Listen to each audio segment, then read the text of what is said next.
अगर आप किसी भी कॉम्पिटेटिव एग्जाम की तैयारी कर रहे हैं तो आप अपनी तैयारी अनअकैडमी प्लस से करिए। अनअकैडमी की लर्निंग ऐप को इंस्टॉल करिए, अपना एग्जाम चूज करिए और उसके बाद गेट सब्सक्रिप्शन पर करने के बाद आपको रेफरल कोड की जगह डिस्काउंट कोड एंटर करना है PMYT। ये डिस्काउंट कोड एंटर करते ही आपको मैक्सिमम डिस्काउंट मिल जाएगा और ये डिस्काउंट कोड पूरे अनअकैडमी पर वैलिड है। भले ही आप UPSC, SSC, bank, CDS, NDA, state PSC, UGC, IIT, NEET किसी भी एग्जाम की अगर आप तैयारी कर रहे हैं, PMYT ये डिस्काउंट कोड लगाइए, आपको मैक्सिमम डिस्काउंट मिल जाएगा। मैं उम्मीद करता हूँ तैयारी बढ़िया चल रही होगी आप सभी की। जितने भी सवाल टीसीएस ने पूछे हैं सभी के सभी मैं यहाँ पे आपसे डिस्कस करने वाला हूँ, क्योंकि इंपॉर्टेंट बात यह है कि हम सब लोग क्या करते हैं, प्रीवियस ईयर क्वेश्चंस पे ज़्यादा फोकस करते हैं। आपके लिए इस समय बेहतरीन ये है, सबसे पहले आप करंट ईयर क्वेश्चन करो, क्योंकि वो एक्चुअल में टीसीएस के द्वारा ही कंडक्ट कराए गए हैं और बहुत सारे सवाल रिपीट होते हैं। सेट वाइज, एग्जाम वाइज काफ़ी सारे सवाल सीजीएल के सीपीओ में भी देखने को मिले थे। सबसे पहला सवाल देखते हैं।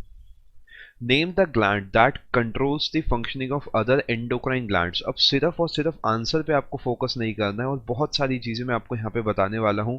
कोशिश ये करनी है कि पेन कॉपी लेके बैठना, जहाँ पर भी आप अपने बायोलॉजी के नोट्स बनाते हो वहाँ पे कुछ की पॉइंट्स जो जो मैं आपको बताऊंगा वो सब आपको नोट करने हैं। सबसे पहला सवाल तो ये आता है, ये एंडोक्राइन ग्लैंड क्या है? क्या ये हार्मोन सिक्रीट करता है, या क्या ये एंजाइम सिक्रीट करता है, क्या ये नन करता है, या बोथ करता है? फटाफट से आंसर दो। कोशिश करेंगे सिर्फ हम क्वेश्चंस के ऊपर ना रुकते हुए बहुत आगे तक जाएंगे, क्योंकि एक ही सवाल में से कोशिश मेरी ये होगी जितनी वैरायटी पॉसिबल है सभी यहाँ पे आपको डिकोड करके दे दूं। एंडोक्राइन ग्लैंड वो होता है जो कि हार्मोन सिक्रीटिंग होता है, और एक्सोक्राइन ग्लैंड वो होता है जो कि एंजाइम सिक्रीटिंग होता है। किसी को अगर याद नहीं हो रहा तो आप इस तरीके याद कर सकते हो कि इसके पास एक्स है, फिर वाई और जेड इसके पास है, that is X Y Z का एक पेयर बनाएगा। तो जो एक्सोक्राइन है वो एंजाइम सिक्रीट करता है, इस चीज़ को आपको ध्यान रखना है। अब कौन सा ऐसा एंडोक्राइन ग्लैंड है जो कि कंट्रोल करता है बाकी ग्लैंड की फंक्शनिंग को? कौन सा ऐसा ग्लैंड है? देखो, इसे मास्टर ग्लैंड भी बोला जाता है। मास्टर ग्लैंड के नाम से भी सवाल काफी बार बनता है। पिट्यूटरी ग्लैंड है जो कि दूसरे एंडोक्राइन ग्लैंड की फंक्शनिंग को कंट्रोल करता है। दूसरा सवाल मैं आपसे यहाँ पे ये पूछना चाहूंगा, ऐसा कौन सा ग्लैंड है जो कि जब आप फियर में होते हो, फ्राइट में होते हो, घबराए हुए होते हो, अचानक डर जाते हो, एक बेसिक कॉन्सेप्ट जनरली जो एग्जाम्पल दिया जाता है कि अगर आपको सांप दिख गया अचानक, तो कौन सा इनमें से ग्लैंड है जो कि एक्टिवेट होगा? एक ही सवाल में से कोशिश मेरी ये रहेगी बहुत सारे सवाल आपको यहाँ पे डिकोड करके दे दूं। मुझे उम्मीद है अब तक आंसर आपने सोच लिया होगा। एड्रीनल ग्लैंड जो है ये एक्टिवेट होता है आपका जब आप फियर में होते हो, फ्राइट में होते हो, फाइट में होते हो, इन सब चीज़ों में। इससे एक हार्मोन सीक्रेट होता है, ये भी सवाल बहुत बार रिपीट होता है, ध्यान रखना। Adrenaline hormone is secreted by adrenal gland, जो आपकी मदद करता है एकदम फटाफट से एक्शन लेने में, उस पॉइंट पे उस फैसले आपको लेने में। इसके अलावा एक और सवाल इस पेज से बन सकता है जो कि ये है, ऐसा कौन सा ग्लैंड है जो कि एक्सोक्राइन भी है और एंडोक्राइन भी है? जरा फटाफट से ट्राई करो, कौन सा ऐसा ग्लैंड है इन्हीं चारों में से जो कि एंडोक्राइन भी है, एक्सोक्राइन भी है? आप आंसर क्या दोगे? पैनक्रियस। अब एक सवाल मैं आपको होमवर्क में दे रहा हूँ, लार्जेस्ट ग्लैंड आपकी बॉडी का कौन सा है? लार्जेस्ट और स्मॉलेस्ट ग्लैंड आपको और पढ़ना है, मैं हिंट दे देता हूँ। लीवर से जुड़ा हुआ है कुछ और पिट्यूटरी से जुड़ा हुआ है कुछ, ये आपको दोनों पढ़ के जाने हैं, काफ़ी बार ये सवाल आता है। सबसे बड़ा ग्लैंड आपकी बॉडी का कौन सा है और सबसे छोटा ग्लैंड आपकी बॉडी का कौन सा है? आगे चलते हैं। मैं उम्मीद करता हूँ आपको मज़ा आ रहा होगा कि हमने एक ही सवाल में से देखो जितने भी पॉसिबिलिटी बन सकती है सभी को हमने यहाँ पे डिकोड कर लिया है। फॉर योर रेफरेंस, इसका जो आंसर है कौन सा ऐसा ग्लैंड है जो कि दूसरे एंडोक्राइन ग्लैंड्स की फंक्शनिंग को कंट्रोल करता है, answer is pituitary gland. Which of the following has the highest protein content पर ग्राम? अब यहाँ पर सवाल ये है, काफ़ी लोगों को लगता है इसका आंसर एग होगा, लेकिन सबसे पहले तो देखो वो ऑप्शन में ही नहीं है। और दूसरा ये पूछ रहा है पर ग्राम सबसे ज़्यादा प्रोटीन कंटेंट किस में है, परसेंटेज नहीं पूछ रहा, ये पूछ रहा है ओवरऑल प्रोटीन सबसे ज़्यादा किस में होगा। Answer is soybean. ये काफ़ी बार रिपीट होता है सवाल, इस चीज़ को आप ध्यान रखना। सोयाबीन में सबसे ज़्यादा प्रोटीन कंटेंट पाया जाता है। अगर चारों का मैं एक एक ग्राम लेता हूं तो सबसे ज्यादा प्रोटीन किसके अंदर होगा? सोयाबीन के अंदर होगा। Which of the following is a communicable disease? अब सबसे पहले ये पता होना चाहिए कम्युनिकेबल डिसीज क्या होती है। अगर आप किसी से बात करते हो, किसी के कांटेक्ट में रहते हो, अगर हवा के थ्रू, पानी के थ्रू, या फिर अगर किसी का झूठा पानी आप पी लेते हो, किसी से बात करते हो सांस के थ्रू, इन सब, या फिर टच के थ्रू, इन सभी तरीके अगर कोई डिसीज पर्सन ए से पर्सन बी तक ट्रांसफर हो सकती है तो हम उसे कहेंगे कम्युनिकेशन की वजह से वो ट्रांसफर हुई है, that is a communicable disease. अब मीजल्स जो है हाईली कम्युनिकेबल है, हाईली कंटेजियस डिसीज है। कंटेजियस का मतलब आप कह सकते हो कि अगर टच से फैलने वाली डिसीज जो है, तो इसका आंसर करेक्ट होगा मीजल्स। अब यहाँ पे बहुत सारे सवाल और बनते हैं, इनमें से ऐसी कौन सी बीमारी है जो कि आपके रेस्पिरेटरी सिस्टम से जुड़ी है? फटाफट से ट्राई करो, जब तक मैं यहाँ पे लिखूंगा तब तक आपको आंसर उसका सोच लेना है। कौन सी ऐसी बीमारी है जो कि आपके रेस्पिरेटरी सिस्टम से जुड़ी है? आप बोलोगे अस्थमा। कौन सी ऐसी बीमारी है जो कि आपके ग्लूकोज लेवल से जुड़ी है? बॉडी ग्लूकोज लेवल, जनरली जिसे आप शुगर लेवल भी बोलते हो, वो होगी डायबिटीज। आखिरी सवाल ये है, कौन सी ऐसी बीमारी है जो कि विटामिन सी की डेफिशिएंसी से होती है? आंसर आपको दिख रहा होगा, ऑप्शन नंबर 2 स्कर्वी होगा। और विटामिन सी का सोर्स आप मुझे और बताएंगे फटाफट से। एक ही सवाल में से कोशिश ये होगी, मल्टीपल क्वेश्चंस हम यहाँ प्रैक्टिस करेंगे। ओवरऑल मेरी टारगेट ये रहेगा, जितने भी सवाल बने हैं उनमें जो जो पॉसिबिलिटी है सभी आपको यहीं पे तैयार करा दो। सोर्स आप इसका कहोगे जितने भी सिट्रस फ्रूट्स होते हैं, फॉर एग्जाम्पल लेमन हो गया, आंवला हो गया, इन सब में पाया जाता है। अगला सवाल देखते हैं, which hormone leads to the expulsion of milk from the breast during suckling? अब यहाँ पर आपको जनरली जो आंसर देखने को लगता है लोगों को, वो लगता है एस्ट्रोजन या प्रोजेस्टेरोन, क्योंकि ये दोनों फीमेल हार्मोन्स जनरली हम किताबों में पढ़ते हैं। बट एक पॉइंट आपको ध्यान रखना पड़ेगा, यहाँ पर वो जनरली बस एक फीमेल हार्मोन नहीं पूछ रहा, वो पूछ रहा है कि ब्रेस्ट से मिल्क एक्सपल्जन के केस में कौन सा हार्मोन हेल्पफुल होता है, कौन सा हार्मोन काम करता है। प्रोलैक्टिन होगा आंसर। इसका याद करने का देखो तरीका सिंपल सा है, मिल्क जो है काफी हद तक जुड़ा है लैक्टो से, यानी लैक्टिक एसिड की अगर मैं बात करता हूँ या लैक्टोज की बात करता हूँ, प्रोलैक्टिन हार्मोन की बात करता हूँ, गैलेक्टोज की बात करता हूँ, ये जितना जहाँ पर भी आपको लैक्टो देखने को मिलेगा वो कहीं ना कहीं एसोसिएटेड होता है मिल्क से।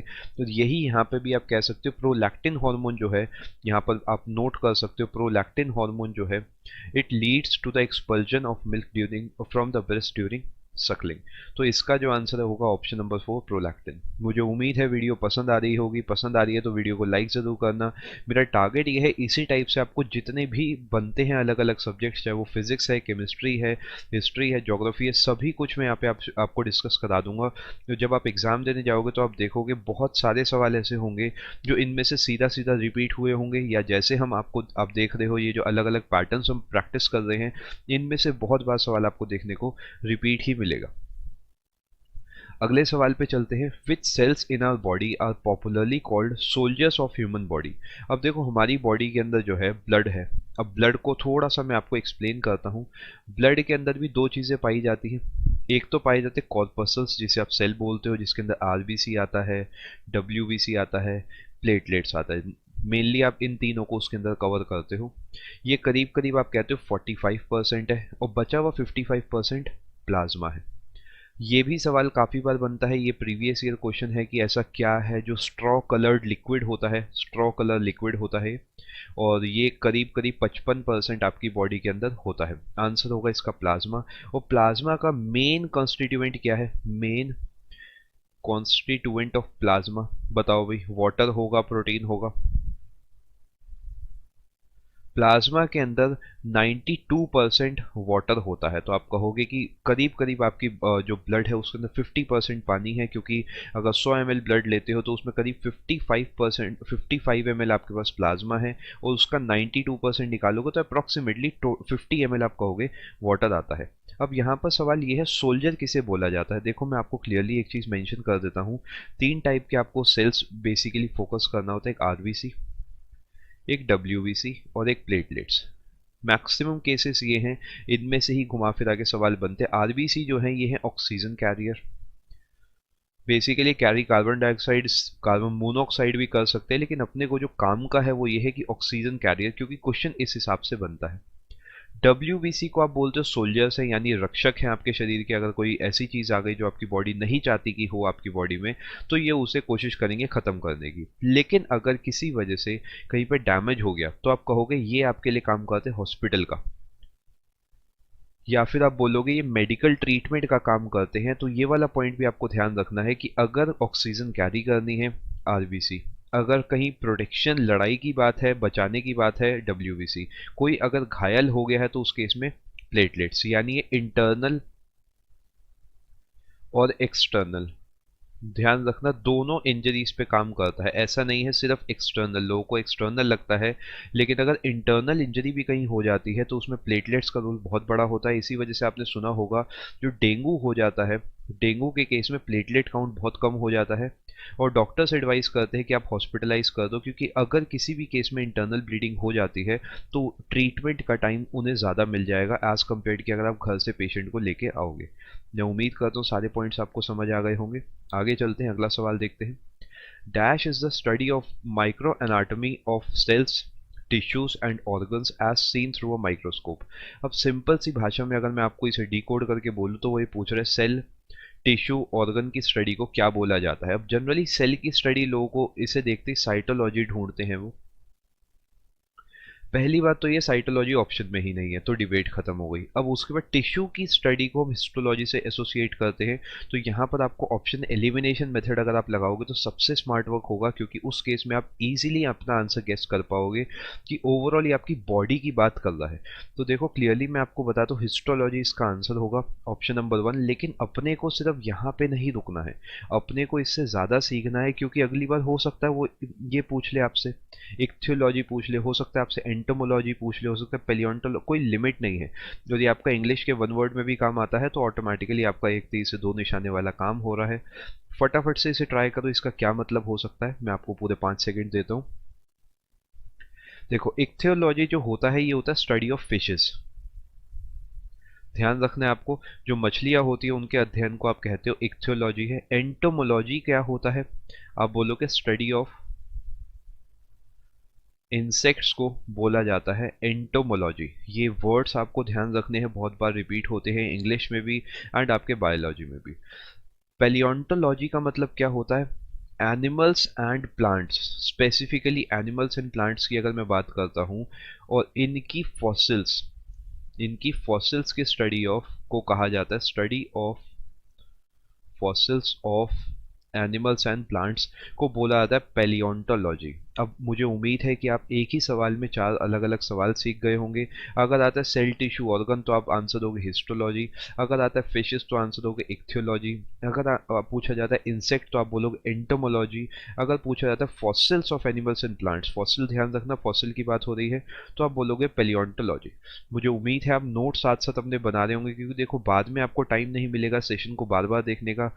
मेरा सजेशन ये है, कॉपी पेन अगर अभी तक भी नहीं उठाया तो कॉपी पेन लेके बैठो, सिंपल सिंपल जो मैं स्क्रीन पर लिख रहा हूँ अपनी कॉपी में पॉइंट बाय पॉइंट नोट करते चलो, जिससे आप इजीली चीज़ों को याद कर पाओ। आगे चलते हैं। Dash is the branch of zoology concerned with the study of amphibians. अब सबसे पहले तो मुझे यहाँ रुकना पड़ेगा और मुझे आपसे ये पूछना है कि जूलॉजी किसकी स्टडी है, प्लांट्स की या एनिमल्स की। अगर आप इसका आंसर बताते हो कि एनिमल्स की तो बिल्कुल सही है, और फिर मैं ये पूछूंगा कि प्लांट्स की स्टडी को क्या बोला जाता है। अगर एनिमल्स की स्टडी को आप जूलॉजी बोल रहे हो तो प्लांट्स की स्टडी किस वर्ड से एसोसिएटेड है, आप कहोगे बॉटनी से, बॉटनी से। दूसरा मेरा सवाल आपसे ये बनेगा कि जो फ्लोरा वर्ड आप इस्तेमाल करते हो, फोना इस्तेमाल करते हो, इसमें से प्लांट्स से कौन सा एसोसिएटेड है या फिर बॉटनी से कौन सा एसोसिएटेड है, तो आप बोलोगे कि प्लांट्स या बॉटनी से एसोसिएटेड है फ्लोरा। यानी किसी भी एरिया में कितने अलग अलग टाइप के फूल, पेड़, पौधे, जितने भी ये प्लांट्स वाली चीज़ें हैं ये लगी हुई है, आप बोलोगे वो वहाँ का फ्लोरा है। फौना, कितने टाइप के वहाँ एनिमल्स है, अगर राइनोसेरस पाया जा रहा है, सांप पाया जा रहा है, इंसान पाए जा रहे हैं, बेसिकली एनिमल्स को जो डील कर रहा है, क्या वैरायटी है वहाँ पे एनिमल्स की, उसे आप बोलते हो वहाँ का फौना क्या है।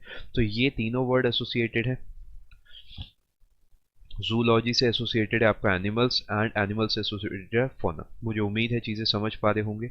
अब आते हैं अपने सवाल पे, और सवाल को भी आगे समझने से पहले मुझे ये जानना है कि एम्फीबियंस क्या होते हैं। एम्फीबियन क्या हो, वो होते हैं जो कि सर्दी और गर्मी दोनों में रह लेते हैं, या एम्फीबियंस क्या होते हैं जो पानी और जल और थल दोनों पे रह लेते हैं। तो देखो ये वो हैं जो लैंड पर भी रह सकते हैं एंड वाटर पर भी रह सकते हैं। फॉर एग्जांपल फ्रॉग हो गया, टॉर्टोइस हो गया, ये सब चीज़ें एम्फीबियंस कहलाती है, क्योंकि इनके पास जनरली लंग्स भी होते हैं और गिल्स भी होते हैं। तो गिल्स की मदद से पानी में सांस ले लेते हैं और लंग्स की मदद से ये हवा में सांस ले लेते हैं।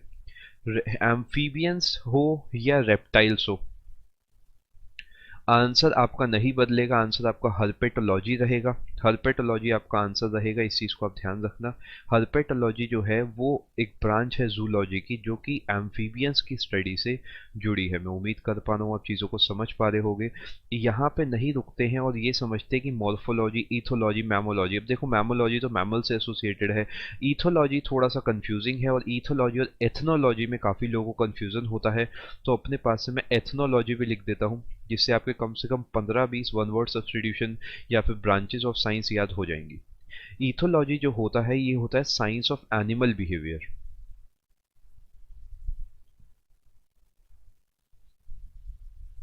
अगर ये एनिमल बिहेवियर है तो आप कहोगे this is related to zoology, obviously, क्योंकि जू का मतलब एनिमल से एसोसिएटेड होता है। एथनोलॉजी जो होता है ये थोड़ा सा डिफरेंस है, ये डिफरेंट है, ये है साइंस ऑफ ह्यूमन बिहेवियर। आप कह सकते हो कि आपस में लोग कैसे इंटरेक्ट करते हैं, या लोग की बातचीत कैसी है, बिहेवियर कैसा है, ये किससे एसोसिएटेड होगा, ये एसोसिएटेड होगा रिलेटेड टू ऑन्थ्रोपोलॉजी। ये ऑन्थ्रोपोलॉजी यानी आप कहोगे ये ऑन्थ्रो का मतलब मैन से एसोसिएटेड, ऑन्थ्रोपोलॉजी से एसोसिएटेड है। और इस चीज़ को आप ध्यान रखना कि एथनोलॉजी जो है आपके एथनिक ग्रुप जो वर्ड आता है वो एथनो से आता है। तो ये पॉइंट्स आपको कवर करने हैं, और इसकी फॉर योर रेफरेंस इसका आंसर होगा हर्पेटोलॉजी। आगे चलते हैं। डैश, अब देखो कितने सारे सवाल हमने यहाँ पे डिस्कस करे हैं। अगर आप सिर्फ पीडीएफ से पढ़ते तो आप क्या करते, फटाफट से 3 आंसर्स देखे, अच्छा इसका हिस्टोलॉजी है, इसका हर्पेटोलॉजी है, इसका पैलिनोलॉजी है। लेकिन अब हम क्या कर रहे हैं, कम से कम हमने यहाँ पे 15 से 20 चीज़ें हमने अलग अलग यहाँ पे डिस्कस कर ली है। Dash is a scientific discipline concerned with the study of plant pollen. Pollen को देखते ही कहीं मत भटकना, पॉलन स्पोर दिखे और वहीं पे रुक जाना, सीधा सीधा आंसर इसका होगा पैलिनोलॉजी। पैलिनोलॉजी होगा इसका आंसर। अब देखो यहाँ पर मैंने आपको सिखाया था एथनो जो वर्ड है एथनिक से है, बॉटनी वर्ड जो है आपका प्लांट से है। तो दोनों को कंबाइन करके जरा फटाफट से ट्राई करो, आपके हिसाब से क्या आंसर होना चाहिए इसका। एथनो बॉटनी किस चीज़ की होगी, आप बोलोगे कि जो अलग अलग कम्युनिटीज़ होती है, ह्यूमंस की अलग अलग कम्युनिटीज़ होती है, वो प्लांट्स से उनका क्या रिलेशन है, प्लांट्स से वो किस तरीके अलग अलग उनके कस्टम्स है, अलग अलग उनके यूजेस है। हर्ब्स की बात करूं तो ह्यूमन की जो कम्युनिटीज़ है या एथनिक ग्रुप्स हैं, एथनिक कम्युनिटीज़ हैं, वो प्लांट्स से या फ्लोरा से किस तरीके एसोसिएटेड है, ये पूरा जो कनेक्शन है इसे बोला जाता है एथनोबॉटनी। पैलियोनोलॉजी हमने डिस्कस कर लिया, study of plant pollen spores. इसके अलावा डेंट्रोलॉजी की अगर मैं आपसे बात करूँ तो ये ट्रीज से एसोसिएटेड है। पैलियोबॉटनी, बॉटनी है प्लांट से, पैलियो है फॉसिल से। ये इस तरीके अगर आप डिकोड करोगे बहुत आसानी रहेगी। ये है study of fossils of plants. मुझे उम्मीद है बात आपको समझ आ रही होगी। ये है study of fossils of plants. अगला सवाल देखते हैं। Rickets is a disease associated with the deficiency of what. इनमें से कौन से विटामिन की कमी से रिकेट्स होती है, पहला ये सवाल है। उसके अलावा associated with which of the following organs. दो सवाल मैं आपसे पूछना चाहूंगा, which of the following organs, क्योंकि सिर्फ वो नहीं सीखना जो पूछा जा चुका है, वो भी सीखना है जो पूछा जा सकता है। लंग्स, या इस तरीके बोलो respiratory system, skeletal system, nervous system. अब तक आंसर आ जाना चाहिए मुझे उम्मीद है, या फिर अब बोलोगे एक्सक्रीटरी सिस्टम। इस टाइप का अगर सवाल बनेगा, कंफ्यूजिंग सवाल हो सकता है, लेकिन अगर आपने अच्छे से रिकेट्स के बारे में पढ़ रखा है तो आपको इसका आंसर आना चाहिए। देखो इसका आंसर सबसे पहले बता दो, रिकेट्स जो होता है बोन्स से एसोसिएटेड है, जो हड्डियां होती है वो कमज़ोर हो जाती हैं। तो आप बोलोगे रिकेट्स जो एसोसिएटेड है वो स्केलेटल सिस्टम से एसोसिएटेड है। अब ये होता क्यों है, क्योंकि विटामिन डी की कमी हो जाती है शरीर में, जिसकी वजह से जो हड्डियाँ हैं वो टेढ़ी हो जाती हैं, आप कहोगे बिल्कुल सीधी नहीं रहती, और हड्डियाँ साथ साथ कमज़ोर भी हो जाती हैं। तो इसका आंसर जो होगा वो होगा vitamin D. During photosynthesis, green plants use energy from sunlight to synthesize dash from carbon dioxide and water। अब जो प्लांट होता है, प्लांट को या ट्री की अगर मैं इन जनरल बात करता हूँ तो ये क्या करता है, ये लेता है CO2, ये लेता है वाटर, और फाइनली क्या बना देता है, ये बनाता है ऑक्सीजन। लेकिन ऑक्सीजन तो ऑप्शन में है नहीं, तो और कुछ तो बनाएगा ना ज़रूर। फाइनली ये बनाता है ग्लूकोज। अब यहाँ पर फ्रक्टोज, सुक्रोज, गैलेक्टोज सिर्फ और सिर्फ कंफ्यूज करने के लिए, बिल्कुल परेशान नहीं होना। आपने पढ़ा होगा C6H12O6, वो कुछ नहीं है, वो ग्लूकोज है। ग्लूकोज बनता है जिसे आप जनरल भाषा में बोलते हो फूड बनाता है प्लांट, जिस फूड को आप कंज्यूम करते हो। तो इसका जो करेक्ट आंसर होगा ऑप्शन नंबर 2 होगा, कि जो प्लांट्स होते हैं वो सनलाइट की प्रेजेंस में सिंथेसाइज करते हैं या बनाते हैं ग्लूकोज। किससे बनाते हैं? कार्बन डाइऑक्साइड से और वाटर से। मुझे उम्मीद है यहाँ तक बात आपको समझ आ गई होगी। आगे चलते हैं। और देखो एक और चीज़ आपने अब देखी होगी, यहाँ पे नोटिस आपने करी होगी कि जितने भी सवाल मैंने आपसे यहाँ पे डिस्कस करे, फॉर एग्जांपल अगर मैं इस सवाल की बात करता हूँ, तो सिर्फ एमसीक्यू याद करके जाने से काम नहीं बनेगा। या मैं जितने ये वाले सवाल आपसे डिस्कस कर रहा हूँ इसके लिए एकमात्र सॉल्यूशन ये है कि आपको इन डेप्थ नॉलेज होनी चाहिए टॉपिक्स की। फटाफट से बिना टाइम खराब करे हुए अगले सवाल का आंसर दो। Which of the following acid is found in Apple? जो एप्पल होता है, सेब होता है, उसमें कौन सा एसिड पाया जाता है? पूरे पूरे 5 सेकंड दे रहा हूं मैं आपको, फटाफट से इसका आंसर दो। एप्पल में कौन सा एसिड पाया जाता है? आंसर होगा मैलिक एसिड। मैलिक एसिड जो है एप्पल के अंदर पाया जाता है। अब एक होमवर्क सवाल मैं आपको दे रहा हूँ। वो होमवर्क सवाल ये है कि आंट्स में या जनरली बोलो इंसेक्ट्स में इनमें से कौन सा एसिड पाया जाता है, क्योंकि ये भी रिपीटेड सवाल है, प्रीवियस ईयर क्वेश्चन है। और दूसरा सवाल मेरा ये है, कौन सा ऐसा इनमें से एसिड है जो कि फर्टिलाइजर से एसोसिएटेड है? उसके अंदर कोई एक एलिमेंट है जो कि फर्टिलाइजर से एसोसिएटेड है। हल्का बहुत आपको क्या करना है यहाँ पे, ऑप्शन एलिमिनेशन से सोचना है। देखो फर्टिलाइजर जो होता है उसमें 3 चीज़ें मेन होती है, जिसे आप बोलते हो नाइट्रोजन, फॉस्फोरस, पोटेशियम। अब नाइट्रोजन आपको कहीं ना कहीं कैसे ना कैसे ऑप्शन में दिख रहा होगा, तो वो उससे एसोसिएटेड है। अगर मैं आंट्स की बात करता हूँ, इंसेक्ट्स की बात करता हूँ, तो ऑप्शन में ही एक ऐसा भी आंसर है जो कि आंट्स या इंसेक्ट से भी एसोसिएटेड है। एक और सवाल बनता है कि जो बैटरीज होती थी ट्रेडिशनल, जो पुराने ज़माने की बैटरीज होती थी या जो अब भी काफ़ी घरों में देखी जाती है, उसके अंदर कौन सा एसिड डाला जाता था? आपने इस टाइप की बैटरी देखी होगी इन्वर्टर की, उसमें कौन सा एसिड होता था? सल्फ्यूरिक एसिड उसमें डाला जाता था। अगला सवाल देखते हैं। Which of the following gases reduces the oxygen carrying capacity of the blood? यानी जो ब्लड है, अब यहाँ पे ब्लड से वो एसोसिएटेड है आरबीसी से, आरबीसी की वजह से वो एसोसिएटेड है हीमोग्लोबिन से। अब हीमोग्लोबिन जनरली पसंद करता है ऑक्सीजन को कैरी करना, लेकिन अगर कोई और गैस यहाँ पर आ गई जो कि हीमोग्लोबिन के साथ ज़्यादा अच्छे से अपनी बॉन्ड बनाती है, तो हीमोग्लोबिन क्या करेगा? हीमोग्लोबिन ऑक्सीजन की जगह इस वाली पर्टिकुलर गैस को लेके जाएगा, जो कि गैस है कार्बन मोनोऑक्साइड। इसी वजह से सवाल ये भी बनता है, इनमें से कौन सी पॉइजनस गैस है? पॉइजनस गैस इसलिए हम उसे बोलते हैं क्योंकि वो गैस क्या करती है, आपके शरीर तक ऑक्सीजन पहुंचने नहीं देगी, कुछ ही देर में डेथ हो जाएगी। और ये आपने सुना भी होगा, जो आपके गीजर्स होते हैं गैस वाले जिसे आप बोलते हो, उसमें से भी ये पाया जाता है कि जब कंबशन होता है किसी क्लोज्ड एनवायरनमेंट में, तो कार्बन मोनोऑक्साइड निकलती है। इसलिए आपने सुना होगा कि बंद दरवाज़ा करके उस गैस के गीजर को इस्तेमाल नहीं करना चाहिए, या अंगीठी नहीं जलानी चाहिए। आगे चलते हैं, अगला सवाल देखते हैं। इसका आंसर ये होगा, ऑक्सीजन कैरिंग कैपेसिटी कौन सी गैस कम करती है, जो कि ऑब्वियसली ब्लड यानी हीमोग्लोबिन से ऑक्सीजन से भी ज़्यादा अच्छे से मेल भाव कर सकती है, जो कि है carbon monoxide. The deficiency of which nutrient causes night blindness? Night blindness इनमें से किसकी वजह से होता है? विटामिन ए, प्रोटीन्स, विटामिन के या विटामिन सी? किसकी वजह से होता है भाई? विटामिन ए की वजह से, प्रोटीन्स की वजह से, विटामिन के की वजह से, या विटामिन सी की वजह से? देखो नाइट ब्लाइंडनेस जो एसोसिएटेड है आपका विटामिन ए से एसोसिएटेड है। विटामिन ए अगर नहीं आपके शरीर में होगा तो आपने सुना होगा रात को दिखना कम हो जाता है काफ़ी लोगों को। और एक और चीज़ होती है जेरोफ्थेल्मिया। जेरोफ्थेल्मिया बेसिकली क्या है? ड्राइनेस इन आइज, आंखों में सूखापन जो हो जाता है, वो भी इससे एसोसिएटेड है। आप ये मान के चलना कि हो सकता है अगली बार सवाल आए जिसमें बस और बस नाइट ब्लाइंडनेस हटाकर वो जेरोफ्थेल्मिया लिखते, बाकी सब चीज़ें सेम चलेगी। इसे अपनी कॉपी में ज़रूर नोट कर लेना अगर नहीं पता हो तो। आगे चलते हैं। What is the popular name of ascorbic acid?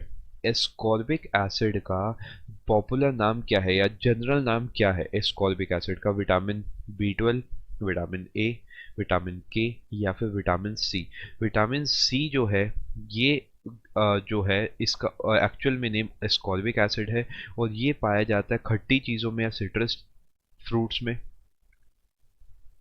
और इसकी कमी से इसकी कमी से होता है स्कर्वी। इससे यही सवाल बनते हैं, इससे ज़्यादा सवाल नहीं बनते। कोशिश करना है सारे डेटा को एक बॉक्स बना के अपने पास नोट कर लेना। ऊपर आप लिख लेना विटामिन सी, यहाँ पे सोर्स, यहाँ पे डेफिशिएंसी, और इसके अलावा इसका केमिकल नेम। इस टाइप से अगर आप सभी विटामिन को पढ़ोगे बेस्ट तरीका है, क्योंकि सवाल इसके बाहर कुछ नहीं बनना। आगे चलते हैं। What is the popular name of ascorbic acid? For your reference इसका आंसर हो गया vitamin C. Which of the following is a vestigial organ? अब काफी लोग क्या करते हैं, सिंपली सवाल पढ़ा, आंसर रट्टा मारा कि अच्छा अपेंडिक्स है, चलो आगे बढ़ो। जब तक इस वर्ड का ही मतलब नहीं पता कोई फायदा नहीं है। ऐसा ऑर्गन जो है तो लेकिन किसी काम का नहीं है। फॉर एग्जाम्पल अगर मैं आपसे बात करूं अपेंडिक्स की, तो ह्यूमंस में अपेंडिक्स का कोई काम नहीं है, क्योंकि हम सेल्यूलोज का डाइजेशन नहीं कर सकते। हमारा जो अपेंडिक्स है वो किसी काम नहीं आता। लेकिन क्या ये एनिमल्स के अंदर भी वेस्टिजियल ऑर्गन माना जाएगा? नहीं, क्योंकि एनिमल्स में अपेंडिक्स का काम होता है सेल्यूलोज का, या आप कहोगे स्टार्च का डाइजेशन ज़रूरी होता है। तो ह्यूमंस के लिए अपेंडिक्स इसका आंसर होगा कि एक ऐसा ऑर्गन जो कि किसी काम का नहीं है। अब सवाल सेम रहेगा, ऑप्शंस कभी कभार बदल जाते हैं। ऑप्शंस कैसे बदलते हैं ध्यान से सुनो। अपेंडिक्स की जगह यहाँ पे दे देगा आपको जॉ के 4 नाम, इंसिजर दे देगा, कैनाइंस दे देगा, मोलर दे देगा, प्री मोलर दे देगा। इस टाइप से आपसे पूछ सकता है। और मोलर की जगह वो आपको जान के लिख देगा विजडम टूथ, यानी जो अक्कल दाढ़ होती है, तो उसमें इस केस में ये आंसर बन जाएगा। कभी कभी यहाँ पे दे देगा कॉकिक्स या फिर टेल बोन। ये जितने आपको ऑप्शंस हैं ये बहुत स्मार्ट वर्क से समझने हैं कि ऐसा क्या है जो आपकी बॉडी में काम नहीं कर रहा। हार्ट है, लंग्स है, किडनी है, इन तीनों का प्रॉपर काम है। अपेंडिक्स का ऐसा कोई काम नहीं है। फिर भी आपने सुना होगा कि अपेंडिक्स का ऑपरेशन कराया जाता है। अब अगर काम नहीं है तो इसका ऑपरेशन क्यों कराया जा रहा है, बताओ भाई, सोचो एक बार फटाफट। देखो अपेंडिक्स का अगर साइज इंक्रीज हो जाता है तो वो पेन करना स्टार्ट कर देता है। उसके चक्कर में अपेंडिक्स को निकाल दिया जाता है, इसे ऑपरेट कर दिया जाता है, क्योंकि इसका प्रैक्टिकली कोई काम नहीं है। तो इसके निकाल देने से भी कोई खास नहीं पड़ता। बस ये है अगर साइज उसका बढ़ जाता है तो पेन करने लगता है, जिसकी वजह से ऑपरेट करके इसे हटा देते हैं। आगे चलते हैं, अगला सवाल देखते हैं। इनमें से कौन सा प्लांट ऐसे जो कार्निवोरस है? अब कार्निवोरस कौन होते हैं? जो कि किसी और को खाते हैं, यानी आप कहोगे जो प्रोड्यूसर्स होते हैं, ये कार्निवोरस प्रोड्यूसर्स माने जाएं या ना माने जाएं, बेसिकली किसी और लिविंग थिंग पर अपने आप को जीवित रखते हैं। वीनस फ्लाई ट्रैप आपने सुना होगा। ये छोटे छोटे जो इंसेक्ट्स होते हैं, मक्खी हो गई, इन सब चीज़ों को खाता है। और कुछ बड़ी चीज़ों को भी, जैसे अगर मैं बात करूँ कोई छोटी स्पैरो है, कोई छोटा फ्रॉग है, तो इन सबको कंज्यूम करके इससे न्यूट्रिएंट निकाल के फिर जीता है। तो ये कार्निवोरस प्लांट माना जाता है। Which of the following is the third stage in the Metamorphosis of a butterfly? यानी बटरफ्लाई का जो जीवन है, इस टाइप से जीवन चलता है, उसमें से थर्ड स्टेज क्या माना जाता है? देखो फाइनल स्टेज तो आपका एडल्ट होगा या फिर बटरफ्लाई होगा। जो थर्ड स्टेज होता है वो आपका होता है प्यूपा। जो फर्स्ट स्टेज होता है आप उसे बोलते हो एग। जो दूसरा स्टेज होता है उसे आप बोलते हो लार्वा। इस हिसाब से चलता है। तो अगर ये वाले पैटर्न को मैं यहाँ पे आपके लिए डिकोड करता हूँ, तो थर्ड स्टेज पे हमने प्यूपा को रखा था, फोर्थ पे एडल्ट को रखा था, तो यहाँ पर थर्ड स्टेज पे आपका प्यूपा होगा इसका सही आंसर। अब इसी सवाल में अगली बार थर्ड काटेगा, सेकंड कह देगा। जो सिर्फ रट्टा मार के गया होगा उसका कोई फायदा नहीं है। अगर आप एक बार चीज़ों को समझ लोगे, पक्का पक्का आपको बेनिफिट होना तय है। आगे चलते हैं, अगला सवाल देखते हैं। What is the definition for the term hibernation? Hibernation का क्या मतलब है? फटाफट से एक बार ऑप्शंस पढ़ो, फिर आंसर दो मुझे क्या होगा। ट्राई करो, कोशिश करो, जितने सवाल मैं डिस्कस कर रहा हूँ सारे सवाल आपके सही होने चाहिए। अगर नहीं हो रहे तो इसका मतलब सीखना अभी बाकी है। फटाफट साथ साथ नोट्स अपने बनाते जाओ।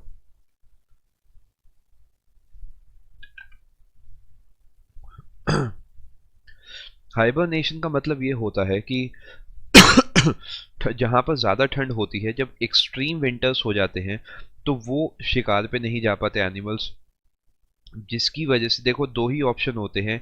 या तो एनर्जी बाहर से मिलती रहे, अगर एनर्जी प्लस नहीं हो पा रही तो बॉडी से एनर्जी माइनस ना हो। यही बेसिक सा फंडा है कि अगर मैं बॉडी बनाता हूँ किसी की यहाँ पे, तो या तो इसे एनर्जी मिले तो ये जीवित रहेगा, या फिर इसकी एनर्जी ना खोए, क्योंकि इसकी बॉडी में तो एनर्जी बचनी चाहिए। तो ये क्या करते हैं, इन्हें पता है एक्सट्रीम विंटर हो गए, हम शिकार पे नहीं जाते, तो ये रिड्यूस कर लेते हैं अपनी मेटाबॉलिक एक्टिविटी यानी मूवमेंट। विंटर सीजन में कुछ महीनों के लिए, कुछ टाइम के लिए सो जाते हैं, यानी अपने आप को शांत कर लेते हैं पूरे तरीके। इस प्रोसेस को, इस टर्म को, इस फिनोमेना को बोला जाता है हाइबरनेशन। जनरली ये जो पोलर एटमॉस्फेयर है वहां पर आपको देखने को मिलता है। हाइबरनेशन होगा इसका सही answer. How many canine teeth does an adult human have. अब इसमें लोग बहुत ही जल्दबाजी करते हैं, वो बेसिक लॉजिक नहीं लगाते, वो जल्दबाजी के चक्कर में आंसर गलत हो जाता है। अब देखो एक बात सोचो, क्या क्या हो ही नहीं सकता। कैनाइन टीथ कौन से होते हैं, सबसे पहले मैं आपको वो बता देता हूँ। इस टाइप से अगर आप बनाते हो ऊपर वाला, तो आगे वाले जो होते हैं इन्हें इंसिजर्स आप बोलते हो, ये जो चार का सेट चलता है। इसके अगले जो होते हैं आप इन्हें कैनाइन बोलते हो, उससे अगले जो होते हैं इन्हें आप प्री मोलर बोलते हो, उससे अगले जो होते हैं उन्हें आप मोलर बोलते हो। मैं उम्मीद कर रहा हूँ आप बात समझ गए होगे। सेम पेयर दूसरी साइड भी चलता है। अब ये यहाँ से डिवाइडेड है इस टाइप से, तो दो दांत ये दिख रहे हैं, एक ये दिख रहा है, दो ये दिख रहे हैं और तीन ये दिख रहे हैं। टोटल एक बार करके देखो, 2 2 4 5 6 7 8, यानी 8 यहाँ पर हो गए, 8 यहाँ पर हो गए, ऊपर वाले में होगा 16। इसी सेम टाइप से एक नीचे भी आपका होगा, लोअर जॉ में भी लगे होंगे ये वाले दांत, यानी 16 हो गए आपके यहाँ पर टोटल दांत हो गए। बस 32 परफेक्ट कॉम्बिनेशन बन गया। अब वो ये पूछ रहा है कैनाइन कितने, अब लोगों को लगता है एक है, गलत आंसर है। बहुत लोग फटाफट से दो कर देते हैं कि चलो एक ऊपर एक नीचे, वो भी गलत आंसर है। कुछ भी हो जाए, आपका जब पेयरिंग चली है 2 1 2 3, ऐसे चार सेट आपको देखने को मिल रहे हैं, दो ऊपर दो नीचे, तो इन एनी केस जो भी नंबर होगा चार का मल्टीपल ही होगा, या 8 होगा या 4 होगा, तीन भी नहीं पॉसिबल है। तो 8 और 4 में से आंसर क्या है, देखो एक यहाँ पर ये वाला आपको दिख रहा है कैनाइन, एक सामने होगा, एक नीचे, एक इधर, बेसिकली 4 कैनाइन बन के आएंगे, एक इधर से निकल रहा होगा। तो इसका आंसर होगा फॉर योर रेफरेंस 4। अगली बार क्या करेगा, सवाल पलट देगा, कैनाइन काट के इसकी जगह इंसिजर लिख देगा। कितने क्वेश्चन रट्टे मार के चले जाओगे, कोई लिमिट ही नहीं है। प्री मोलर लिख देगा, विजडम टूथ लिख देगा, कोई लिमिट नहीं है। जब तक चीज़ों को पूरे तरीके नहीं पढ़ के जाओगे, आपको सीधा सीधा ये जो मैंने आपको बताया है अपनी कॉपी में नोट करना है। इसे डेंटल फॉर्मूला भी बोला जाता है जनरल भाषा में, यानी 2 1 2 3 बाई 2 1 2 3। अगर इसे भी आप याद करते हो तो ये इंसिजर्स हैं, ये कैनाइन है, ये प्री मोलर है और ये आपके मोलर है। ये आपको याद रखना है। इंटू 4 होता है क्योंकि दो सेट ऊपर चलते हैं, दो सेट नीचे चलते हैं। ये फटाफट अपनी कॉपी में नोट कर लो। चलते हैं अगले सवाल की तरफ। Which of the following creatures is ओवीपैरस। अब ओवीपैरस जब तक मतलब नहीं पता, सेंस नहीं बनेगा आगे। ओवीपैरस होता है, एक वीवीपैरस होता है। वीवीपैरस वो होता है जो कि यंग वन को जन्म देता है, यानी जो बच्चा पैदा करते हैं। ओवीपैरस वो होता है जो अंडे देता है, या फिर आप बोलोगे जो एग देता है, एग के रूप में अपने बच्चे को जन्म देता है। अब फ्रॉग, माउस, स्क्वेरल और रैबिट, इसमें जो फ्रॉग है ये एक ओवीपैरस एनिमल है, आपको ध्यान रखना है। फ्रॉग ओवीपैरस है, बाकी ओवीपैरस नहीं है। आगे चलते हैं, अगला सवाल देखते हैं। सबसे छोटा बर्ड कौन सा है, ये बहुत बार सवाल रिपीट होता है। सबसे छोटा कौन सा है, अगली बार आपसे पूछ लेगा सबसे बड़ा कौन सा बर्ड है। दोनों चीज़ें आपको याद रखनी है। लार्जेस्ट कौन सा है, मुझे फटाफट से आंसर बताओ। मैं उम्मीद करता हूँ आपको आंसर इसका आता होगा। एक बर्ड आपने देखा होगा, इस टाइप का एक बर्ड है, मैं आपको यहाँ बनाकर दिखा देता हूँ फटाफट से। इस टाइप का एक बर्ड है कुछ, और इसका आप मुझे बताएंगे कौन सा बर्ड मैं इस समय बना रहा हूँ यहाँ पर। ये जो बर्ड है आप कहोगे, आपने ज़रूर देखा होगा ये बर्ड, ये ऑस्ट्रिच है। इसका इसका एग से भी सवाल बनता है। ये जो सवाल छोटे छोटे आपको बिल्कुल ध्यान में रखने हैं। एंड ये जो बर्ड है इसे आप लार्जेस्ट बर्ड के केस में कंसिडर करोगे। अगर सबसे छोटे बर्ड की मैं बात करता हूँ तो बी हमिंग बर्ड है, बहुत छोटा, स्पैरो से भी आप काफ़ी छोटा मान सकते हो। ये इसका आंसर होगा। Who discovered the first vaccine for small pox. Small pox एक डिसीज है, या थी आप कहोगे, जो इराडिकेट हो गई है अब। इसकी सबसे पहली वैक्सीन यानी दवा आम भाषा में आप बोलोगे, किसने डिस्कवर करी थी? Alexander Fleming, Louis Pasteur, John Hunter या फिर एडवर्ड जेनर। अब एलेक्जेंडर फ्लेमिंग भी किसी चीज़ से एसोसिएटेड है।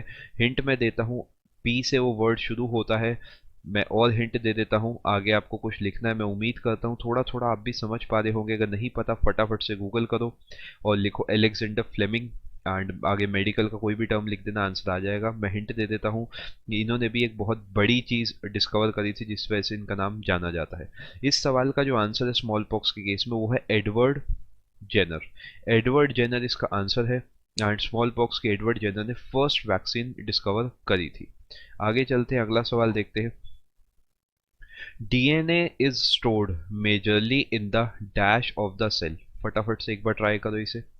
डीएनए मेनली किस में स्टोर होता है?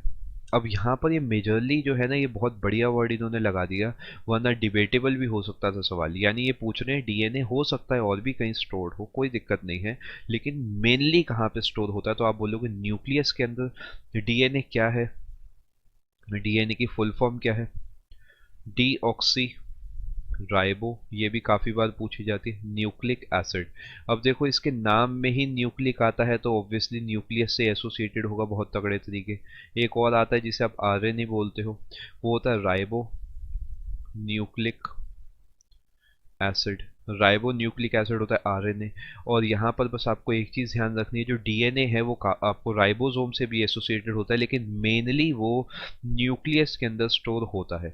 अब दूसरा मेरा सवाल ये बनता है, ऐसी कौन सी चीज़ है जो कि आपके सेल को और सराउंडिंग को डिफरेंशिएट करती है? Basically which forms a barrier between the cell contents and the surrounding.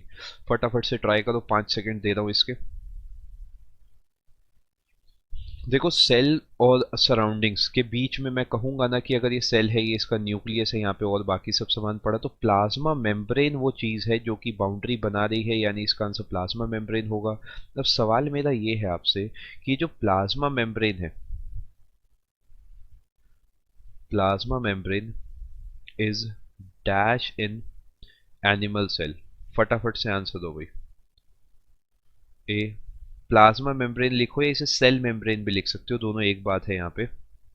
Absent, दूसरा प्रेजेंट। इससे क्या है, देखो तैयारी, आपको कॉन्फिडेंस भी बनेगा कि मैंने सीजीएल के साथ साथ वो भी सवाल कर लिए जो कि आने वाले एग्जाम के लिए इंपॉर्टेंट है। जो सेल मेम्ब्रेन है वो एनिमल सेल में होती है नहीं होती? आप बोलते हो सर प्रेजेंट है। एनिमल सेल को अब मैं काट रहा हूँ और यहाँ पर लिख रहा हूँ मैं प्लांट सेल। अब इसका आंसर दो भाई मुझे कि अगर मैं प्लांट सेल लिख देता हूँ इसकी जगह, तो क्या उस प्लांट सेल के अंदर प्लाज्मा मेम्ब्रेन होती है? आंसर क्या दोगे? आंसर दोगे प्रेजेंट। बहुत लोगों को एब्सेंट लगता है। देखो एक चीज़ का ध्यान रखना, आपको मैं यहाँ पे अच्छे से नोट करके दे देता हूँ, थोड़ा पॉइंट को आपको समझना पड़ेगा। अगर मैं बात करता हूँ एनिमल सेल की, तो इसके पास सेल मेम्ब्रेन होती है, सेल वॉल नहीं होती। अगर मैं बात करता हूँ प्लांट सेल की, सेल मेम्ब्रेन होती है, सेल वॉल होती है। बेसिकली आपको पॉइंट ध्यान रखना है कि प्लांट सेल के पास भी सेल मेम्ब्रेन होती है, वो सेल वॉल भी होती है, इसके पास सेल वॉल नहीं होती। अगला जो बहुत ज़्यादा सवाल डिबेटेबल है वो वैक्यूल का आता है। वैक्यूल का सवाल बनता है। वैक्यूल प्लांट सेल के पास है, बिल्कुल है, बहुत बड़ा है, बहुत सारे एरिया कवर करता है, जिससे उसे टर्जिडिटी या स्ट्रेंथ आप कहोगे, ऑस्मोटिक प्रेशर उसका मेंटेन होता है। इस टाइप से आपने जब भी सेल देखा होगा, कभी प्लांट सेल आपने डायग्राम में देखा होगा, तो बीच में आपने एक बहुत बड़ा अंडा सा देखा होगा। इसी वैक्यूल की मैं बात कर रहा हूँ। क्या ये एनिमल सेल में होता है वैक्यूल? वैक्यूल मैं लिख देता हूँ यहाँ पे है। अब यहाँ पर मुझे बताओ कि अगर मैं एनिमल सेल की बात करता हूँ तो क्या एनिमल सेल में वैक्यूल होगा? क्या एनिमल सेल में वैक्यूल होगा? आंसर होगा यस। एनिमल सेल में वैक्यूल पाया जाता है। एनिमल सेल अगर मैं बनाता हूँ यहाँ पे कुछ इस टाइप से, तो एनिमल सेल में छोटे छोटे वैक्यूल पाए जाते हैं और प्लांट सेल में एक बड़ा वैक्यूल पाया जाता है। एनिमल सेल में वो छोटा एरिया कवर करते हैं और प्लांट सेल में वो सबसे ज़्यादा एरिया वही कवर करते हैं। एरिया या वॉल्यूम आप यहाँ बोलोगे। मुझे उम्मीद है समझ आ गया होगा। शॉर्ट में अगर मैं आपको रिपीट करता हूँ, तो अगर मैं एनिमल सेल की बात करता हूँ तो सेल वॉल नहीं है, सेल मेम्ब्रेन है, वैक्यूल है। अगर मैं बात करता हूँ प्लांट सेल की, तो मैं बोलूँगा सेल वॉल है, सेल मेम्ब्रेन है, वैक्यूल है। मुझे उम्मीद है बात समझ आ रही होगी। देखो इसी टाइप से आप मेरे हिसाब से पढ़ो। इस समय भी मेरा खुद का कोर्स चल रहा है अनअकैडमी प्लस पे, जैसे मैंने आपको अभी पहले बताया। उस कोर्स के साथ साथ सभी एजुकेटर्स के सभी कोर्सेज आप ले सकते हो, क्योंकि परफेक्ट टाइम है देखो तैयारी का। डिस्काउंट कोड आपको नीचे दिख रहा है, PM लिखना है सिर्फ बिना स्पेस के, आपको डिस्काउंट मिल जाएगा। पूरी फिजिक्स, केमिस्ट्री, बायो का नया कोर्स चल रहा है, हिस्ट्री, ज्योग्राफी का हिस्ट्री, ज्योग्राफी, पॉलिटी, इको, इनका भी कोर्स चल रहा है। इसके अलावा अभिनय सर है, रानी मैम है, सभी एजुकेटर्स के सभी कोर्सेज आप चाहो तो बिल्कुल ज्वाइन करना। आगे चलते हैं। एक ही सवाल में हमने काफ़ी कुछ डिस्कस कर लिया। नाइट ब्लाइंडनेस इज कॉज्ड, अब क्या मैं इसे क्लियरली रिपीटेड क्वेश्चन बोल सकता हूँ? ये फ़ायदा होता है बस प्रीवियस ईयर क्वेश्चन को याद करके जाने का, कि अगर आप अच्छे से पढ़ के जाते हो तो ये मान के चलना कि जो आप प्रैक्टिस करके गए हो सवाल उसमें से 101% मिलेंगे। एक सेट में वो सवाल पूछा, दूसरे सेट में आपसे ये सवाल पूछ लिया। अभी हमने डिस्कस करा था कि विटामिन ए की कमी से क्या, या कौन से विटामिन से एसोसिएटेड है, उसी सवाल की स्टेटमेंट बदली, सेम सवाल दे दिया, विटामिन ए होगा इसका करेक्ट आंसर। जैसा मैंने आपको बताया था, इसकी जगह दूसरा वर्ड भी आ सकता है, वो होगा सेरोफ्थेल्मिया। आगे चलते हैं, अगला सवाल देखते हैं। Name the tissue that transports food to various parts of a plant, कौन सा ऐसा टिश्यू है जो फूड को कैरी करता है? अब देखो मैं आपको बताता हूँ, पैरेन्काइमा, स्क्लेरेन्काइमा और कोलेन्काइमा। ये जो है ये ग्रोथ से एसोसिएटेड है, ग्रोथ लिख देता हूँ मैं इनके आगे, ये ग्रोथ से है। इनका ट्रांसपोर्टेशन से कोई लेना देना है ही नहीं बिल्कुल भी, ये सब प्लांट टिश्यूज हैं। ये जो दोनों हैं ये एसोसिएटेड है ट्रांसपोर्टेशन से। और याद रखना, ट्रांसपोर्टेशन ऑफ वाटर कौन करता है? बताओ भाई। जाइलम करता है। और ट्रांसपोर्टेशन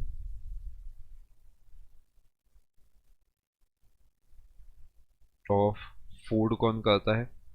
फ्लोएम। अब इसे याद करने में भी कई तरीके हैं। देखो एक चीज़ आप यहाँ क्लियरली समझ सकते हो, याद करने का जो पहला इसका तरीका सिंपल बनता है वो आता है W के बाद आता है X के बाद आता है Y। जैसा हमने पहले भी एक पैटर्न देखा था, जो मैंने आपको एक्सोक्राइन और एंडोक्राइन बताया था, उस टाइप से भी आप रिलेट कर सकते हो।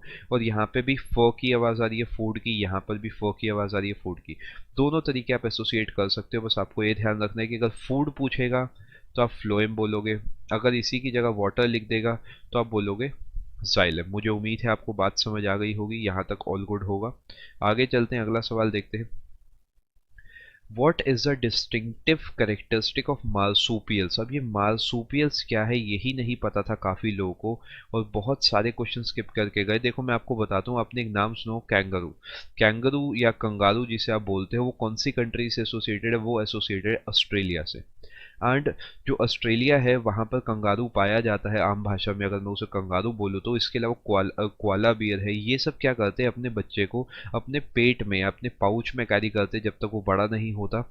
इस टाइप के एनिमल्स को बोला जाता है मार्सुपियल्स। वो अपने यंग वंस यानी अपने छोटे बच्चों को पाउचेस के अंदर कैरी करते हैं। मुझे उम्मीद है बात समझ आ गई होगी। दे ले एग्स, अगर ये आएगा तो इसकी जगह क्या लिखोगे? फटाफट से ट्राई करो, ओवी पैरस या वीवी पैरस। अभी आंसर बताया है, अगर इसका आंसर नहीं पता लग रहा तो इसका मतलब आप शायद बीच में स्किप करके आगे आ गए हो। फटाफट से जो बचा हुआ पोर्शन है उसे ज़रूर देखो, क्योंकि ये सवाल भी बहुत बार बनता है। आगे चलते हैं।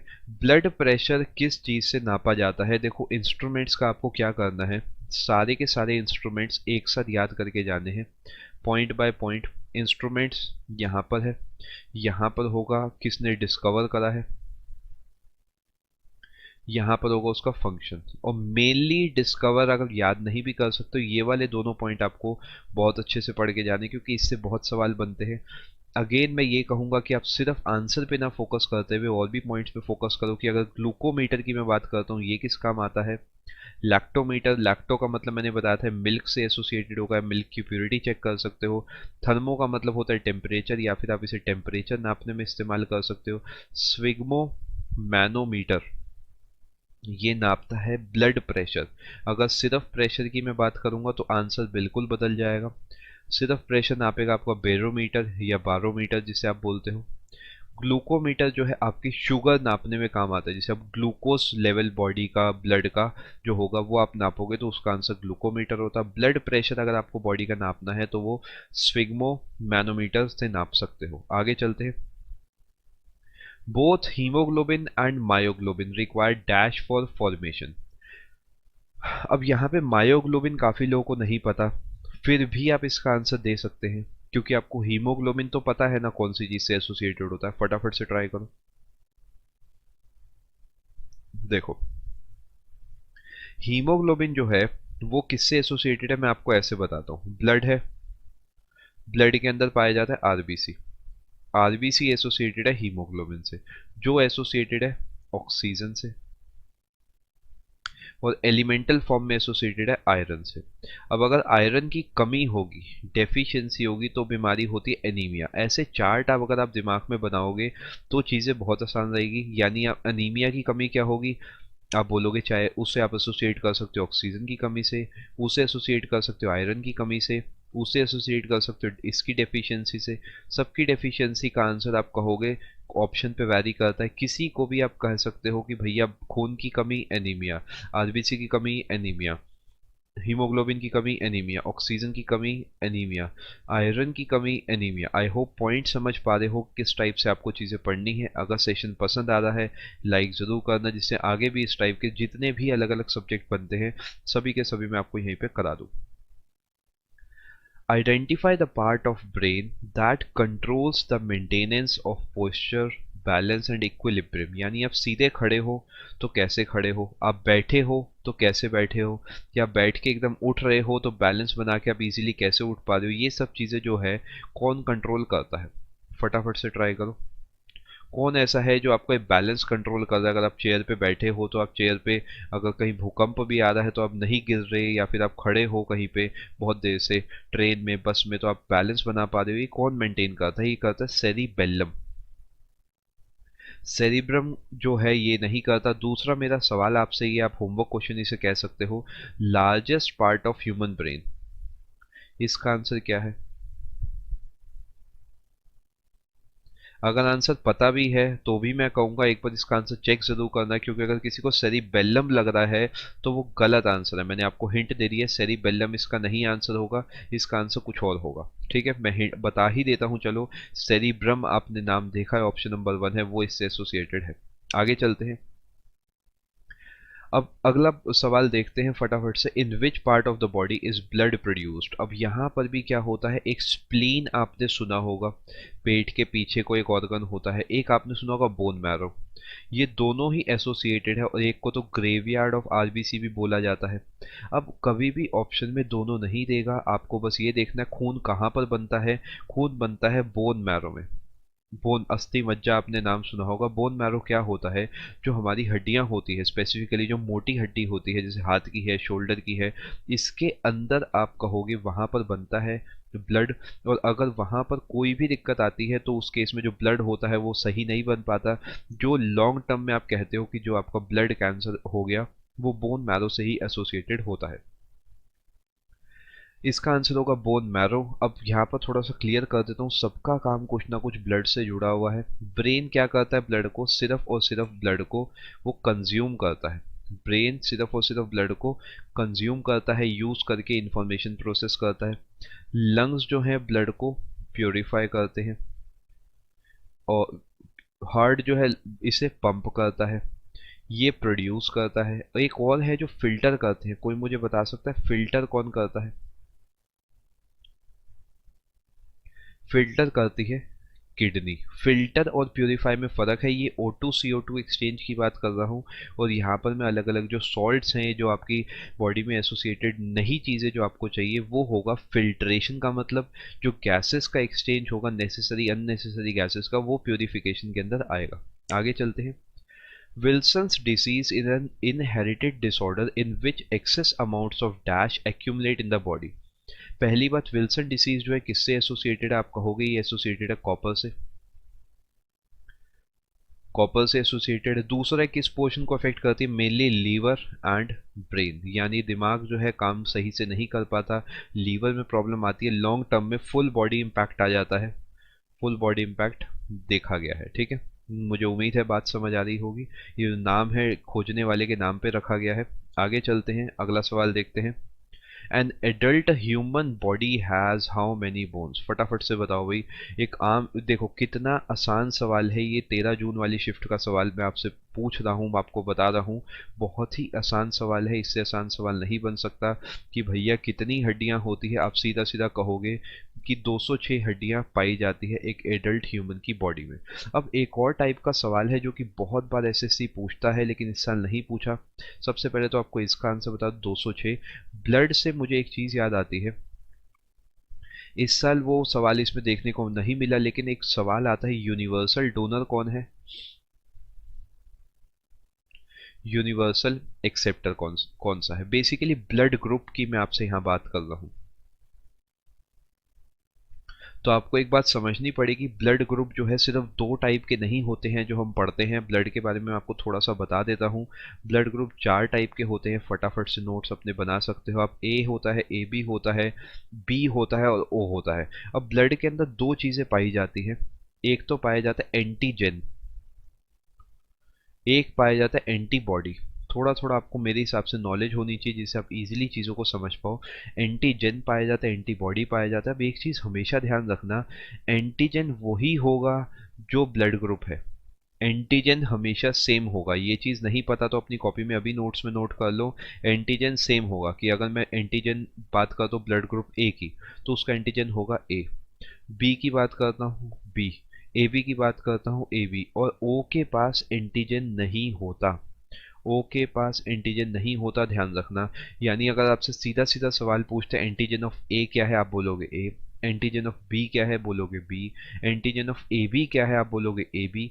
और ओ का एंटीजन क्या है, सर ओ के पास एंटीजन नहीं होता। अब एंटीबॉडी हमेशा उल्टा चलता है, इस चीज़ को ध्यान रखना, एंटीबॉडी हमेशा ही उल्टा चलेगा। यानी उल्टे का मतलब ये है कि पहली बात तो इसे छोटे लेटर्स में डिनोट करा जाता है। दूसरा, अगर यहाँ ए है तो ए का उल्टा बी, बी चलेगा। बी का उल्टा ए। अब ए बी अगर दोनों के दोनों यहाँ पर बैठे हैं तो यहाँ कोई नहीं बैठ सकता, यानी इसके पास एंटीबॉडी नहीं होगी और इसके पास दोनों की दोनों एंटीबॉडी होगी। पहली बात तो बहुत इंपॉर्टेंट बात हमने यहाँ डिस्कस करी है, इसे फटाफट से अपने नोट्स में नोट करो। आगे चलता हूँ फिर मैं। एंटीजन ब्लड ग्रुप ए की बात करूंगा, antigen A antibody B, B में antigen B antibody A, A B में एंटीजन ए बी एंटीबॉडी नहीं, ओ में एंटीजन कुछ नहीं एंटीबॉडी ए बी। आगे चलते हैं। अब ये किस किस को दे सकता है और किस किस से ले सकता है, किस किस को ये डोनेट कर सकता है और किस किस से ये एक्सेप्ट कर सकता है। देखो भैया ध्यान से मेरी बात सुनना, ये जो है ये सबसे ले सकता है, ये सबसे ले सकता है तो सब इसे दे सकते हैं। क्या मैं सभी के केस में एक ए बी सीधा सीधा नोट कर दूं, क्योंकि ए बी जो है सबसे ले लेगा खून, ये तो मैंने सीधा नोट कर दिया। अब आगे चलो, ए जो अपने भाई बंधु को तो देगा ही देगा, यानी एक तो ए को देगा, एक ये जो है बी को देगा। अब ए बी तो सिर्फ ए बी को दे सकता है, और ओ जो है वो दुनिया भर को दे सकता है, यानी ए को भी दे सकता है, बी को भी दे सकता है, ओ को भी दे सकता है, ए बी को भी दे सकता है। ये पैटर्न बन गया। मुझे उम्मीद है समझ आया, नहीं समझ आया फटाफट से दोबारा समझाता हूँ। ए बी सबसे ले सकता है, ए बी जो है ले सकता है सबसे, यानी ए भी दे देगा, बी भी दे देगा, ए बी दे देगा, ओ दे देगा। और जो ओ है वो सबको दे सकता है, ओ जो है वो सबको दे सकता है। यानी ये ए जो है किससे एक्सेप्ट कर सकता है, ए किससे एक्सेप्ट कर सकता है, ओ से। बी किससे एक्सेप्ट कर सकता है, ओ से। ए बी किससे एक्सेप्ट कर सकता है, ओ से। और ओ किससे एक्सेप्ट कर सकता है, ओ से। यानी ये किससे ले सकता है, चारों जो है चारों को ही ओ दे देगा। और किससे ले सकता है, ओ के अलावा ए से ले सकता है, ये ओ के अलावा बी से ले सकता है, ये ओ के अलावा किससे ले सकता है। आप कहोगे भैया ये तो सबसे ले सकता है, क्योंकि ये ए से भी ले सकता है, बी से भी, ए बी से भी। और ये किससे ले सकता है, सिर्फ ओ से ले सकता है। ये जो पेज आपको दिख रहा है इससे बहुत सारे सवाल बनते हैं, इसे अच्छे से समझ लो। नहीं समझ आया फटाफट से थोड़ा सा वीडियो में पीछे जाओ, दोबारा समझो। आज नहीं तो कभी नहीं वाली अप्रोच अपनाना कि हाथों हाथ समझो और चीज़ों को निपटाओ। मुझे उम्मीद है बात समझ आ रही है। एंटीजन और एंटीबॉडी हमेशा उल्टे होंगे, अगर ये उल्टे नहीं होंगे तो आप कहोगे क्लॉटिंग हो जाएगी। क्लॉटिंग होने से क्या होगा, बॉडी में ब्लड सप्लाई नहीं हो पाएगी और डेथ हो जाएगी। तो ये पॉइंट ध्यान रखना, एंटीजन एंटीबॉडी हमेशा उल्टे होने चाहिए। आगे चलते हैं। इसका मतलब ये है कि जो ओ है ये यूनिवर्सल डोनर है, ये है यूनिवर्सल एक्सेप्टर। पहली बात तो ये इंपॉर्टेंट बन गई, या मैं यहाँ लिख देता हूँ आपके लिए, ए बी जो है वो है यूनिवर्सल एक्सेप्टर, यानी सबसे ले लेगा, कोई से टेंशन नहीं है। और जो ओ है वो है यूनिवर्सल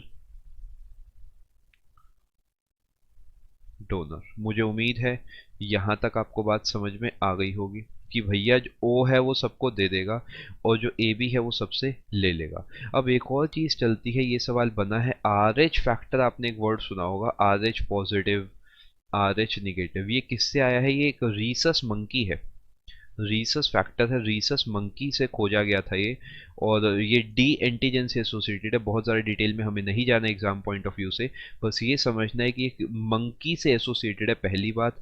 दूसरी बात ये है कि इसी टाइप से मैं कह सकता हूँ कि ए के पास भी अब क्या होगा, या तो ए प्लस होगा या ए माइनस होगा। ऐसे ही ए बी ओ इन सब के पास होंगे। और अगर फुल डिटेल में अगर मैं आपको समझाता हूँ इसी को कन्वर्ट करके, तो यहाँ पर आपको एक पॉइंट ध्यान रखना है जो मैं आपको समझाने जा रहा हूँ अब, कि जो ओ है, ओ जो माइनस वाला है ये सबको ही दे सकता है, और ए बी प्लस वाला सबसे ही ले सकता है। मुझे उम्मीद है बात समझ आई होगी कि पहला अप्रोच क्या रखना है। अगर आपको ऑप्शन में दिखे कि यूनिवर्सल एक्सेप्टर बताओ, ध्यान से समझना, अगर ऑप्शन में दिखता है ए बी और ओ, 4-5 सवाल में डिस्कस कर देता हूँ। अगर ये दिखता है तो आप आंसर दोगे ए बी। अगर आपको दिखता है ए बी सी और डी, यहाँ पर आपको दिखता है O plus O minus, A B plus A B minus, तो इस केस में क्या आंसर दोगे? इस केस में आप आंसर दोगे ए बी प्लस, क्योंकि ए बी प्लस जो है सभी प्लस वालों से भी ले सकता है, सभी माइनस वालों से, लेकिन ये सिर्फ और सिर्फ आप कहोगे माइनस वालों से ले सकता है, यानी इसका आंसर ये होगा। सेम इसी टाइप से यूनिवर्सल डोनर को भी डिकोड कर देता हूँ, क्योंकि देखो पढ़ो तो मेरा मानना ही है पूरा पढ़ो, सिर्फ एमसीक्यू वर्क करने से कभी काम नहीं बनेगा। ए बी और ओ, आगे चलो ए बी सी डी। अगर डोनर की बात करता हूँ आंसर होगा ऑप्शन नंबर डी यानी ओ।